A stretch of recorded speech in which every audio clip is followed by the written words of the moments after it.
Good morning. हम लोग पढ़ रहे थे ब्रिटिश सरकार और हमारे शहर यानी शहरी विकास और ब्रिटिश सरकार। हम लोगों ने पढ़ा है पिछले वीडियो में कि किस तरह हमारे जो पुराने शहर थे, हमारे मुगल साम्राज्य के समय से जो शहर थे उनकी विकास किस तरह से थी। और जैसे हमने उपनिवेशिक काल में कदम रखा, यानी जैसे हमारे यहाँ अंग्रेजों सरकार का यहाँ पर आधिपत्य हो गया, यहाँ पर उनका शासन चलने लगा, तो उस समय शहरों का विकास किस तरह हुआ और उसमें शहरों की विकास की क्या तीव्रता रही, किस प्रकार से शहर बसाए गए, किस प्रकार से शहरों का विकास हुआ एक सृजनात्मक तरीके से, एक संगठित तरीके से। इन सारी बातों को हमने जाना। इसी में आपको एक था बिहार में भागलपुर शहर। भागलपुर शहर भी उस समय एक मुगल काल से बहुत पहले वो शहर के रूप में विकसित था। तो आइए हम समझते हैं भागलपुर शहर। भागलपुर शहर का अस्तित्व गंगा नदी के किनारे यानी दक्षिण किनारे पर लगभग आपको 3000 साल से मिलता है, यानी लगभग 3000 साल से भागलपुर शहर का अस्तित्व मिलता है, उसका नाम देखा जाता है। और इसकी पहचान, भागलपुर शहर की पहचान हमेशा एक व्यवसायी और एक सांस्कृतिक केंद्र के रूप में रही है, यानी एक व्यवसाय के तौर पर, बिजनेस के तौर पर, व्यापारिक तौर पर और एक सांस्कृतिक तौर पर भी भागलपुर को हम देखते हैं। प्राचीन काल में इस शहर का अस्तित्व एक उपनगर के रूप में था, यानी प्राचीन भारत में इस शहर को एक उपनगर के रूप में जानते थे, जो अंग देश की राजधानी चंपा से सटा था, यानी इसको एक उपनगर के रूप में हम जानते थे इतिहास में, जो एक अंग देश की राजधानी चंपा से सटा था, यानी अंग देश जो था उस समय राजाओं के समय में अंग देश, उसकी राजधानी जो चंपा थी उससे सटा था। लेकिन समय देखिए, समय जैसे जैसे परिवर्तन हुआ, अब चंपा ही उपनगर बनकर चंपानगर हो गई, यानी जो चंपा जो थी राजधानी ये उपनगर बनकर चंपा नगर हो गई और भागलपुर ही शहर का मुख्य केंद्र बन चुका है।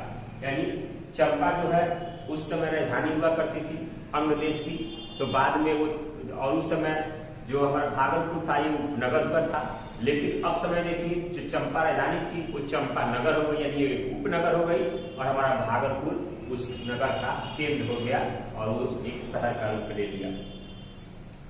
12वीं शताब्दी से 18वीं शताब्दी के मध्य तक, 12वीं शताब्दी से 18वीं शताब्दी के बीच तक, मध्य तक इस शहर पर मुसलमानों का शासन था, क्योंकि पूरे भारत में मुगल साम्राज्य का शासन था। तो ये 12वीं शताब्दी से और 18वीं शताब्दी तक इस क्षेत्र पर भी मुसलमानों का शासन रहा। इस दौर में भागलपुर में, जो भागलपुर शहर है वो सूफी संस्कृति का एक केंद्र था। सूफी लोग जो थे, मुस्लिम लोगों में, मुसलमानों लोगों में सूफी लोग थे, उनका एक केंद्र था। यहाँ दर्जनों आप देखते हैं, आप यहाँ जाइएगा, यहाँ आपको दर्जनों मस्जिद, दरगाह, मजार, खानकाह, ईदगाह या इमाम बाड़े थे या हैं भी पुराने अभी। तो आदमी भागलपुर शहर में घूमने पर इन केंद्रों को आदमी दिखा सकता है, यानी आदमी दिखा सकता है। आप किताब का सहारा ले सकते हैं कि इमाम बाड़ा किसे कहा जाता है, खानकाह किसे कहा जाता है, मस्जिद किसे कहा जाता है, मजार किसे कहा जाता है। ये किताब में आपको दिया गया, आप उसको जान सकते हैं। ये मुस्लिमों के एक धर्म के एक केंद्र हैं, तो आप इसको देख सकते हैं। आगे घने मोहल्ले और दर्जनों बाजार, यानी इस भागलपुर जाइए तो घने मोहल्ले हैं, जहां हर मोहल्ले में दर्जनों बाजारें हैं, हर मोहल्ले में, हर गलियों में आपको अलग अलग धर्म के लोग, अलग अलग बोली भाषा के लोग आपको मिलते नजर आएंगे। और इन हर आपको जो मोहल्ला है, गली है, एक अलग आपको सांस्कृतिक एवं व्यवसायिक रूप में आपको दिखता है। अलग सांस्कृतिक और व्यवसायिक रूप में आपको वहां का मोहल्ला दिखेगा। शादी एवं नृत्य संगीत आमतौर पर मनोरंजन के साधन थे, यानी भागलपुर शहर में उस समय शायरी, नृत्य, संगीत, उस समय भी भागलपुर शहर में ये महत्वपूर्ण एक आपको साधन थे मनोरंजन के, लोगों के या राजाओं के। इस शहर में जो ऐशो आराम थे, जो आराम की जिंदगी थी, वो कुछ अमीर लोगों के हाथे में थी, यानी अमीर जो लोग उस समय होते थे, धन दौलत वाला या जो जमींदार हो गया या और भी उससे बड़े प्रजा के जो समकक्ष होते थे वो अमीर लोग कहलाते थे, और ऐशो आराम जो थे उन्हीं के हिस्से में थी।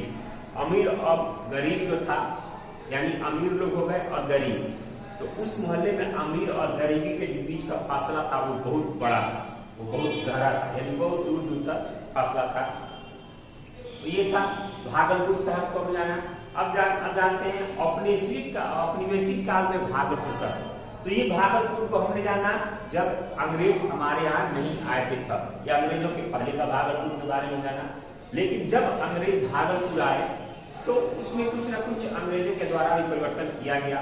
हालांकि और भी जितने औपनिवेशिक शहर थे भारत में, कलकत्ता, मुंबई, मद्रास, इस तरह से, तो उन शहरों से भागलपुर काफी अलग था, यह काफी भिन्न था। औपनिवेशिक काल में भी ये शहर जो था वो उन शहरों से काफी अलग था, भिन्न था। भागलपुर शहर के हालात दूसरे औपनिवेशिक शहरों से काफी अलग थे, यानी भागलपुर जो था वो और शहरों की हालातें जो थी उससे काफी इस शहर के हालात अलग थे। क्योंकि यह शहर जो था वो परंपरागत तरीके से भारतीय शहरों जैसा था, यानी जो परंपरा से चले आ रहे थे भारतीय शहर, उस प्रकार से इस शहर का विकास हुआ था। यहाँ ये शहर 3 कस्बों में विभाजित था, यानी इस शहर में 3 कस्बे थे, चंपा, भागलपुर और बरारी। यह चंपा, भागलपुर और बरारी, ये 3 कस्बों को मिलाकर और भागलपुर का विकास किया गया था। जब भागलपुर नगर पालिका की स्थापना हुई, तो उस समय 2 ही उसमें क्षेत्र थे, एक चंपा नगर और एक भागलपुर। लेकिन बाद में इसमें बरारी भी शामिल कर दिया गया, और देखते देखते इस नगर पालिका में 3 क्षेत्र हो गए आपको, चंपानगर, भागलपुर और बरारी। ये 3 क्षेत्रों को मिलाकर आपको ये भागलपुर नगर पालिका बना है। शहर में आता है ये गांव, शहर के बीचों बीच से आड़ी टेढ़ी गुजरने वाली जो रास्ताएं हैं, जो कॉलोनियां हैं, जो बाजार में जाने वाली रास्ते हैं, उसमें आपको अलग अलग संस्कृति के, अलग अलग भाषा के लोग आपसे मिलते आएंगे, अलग अलग धर्म जाति पेशे के लोग वहां मिलते हैं। अलग अलग समय में विविध प्रकार के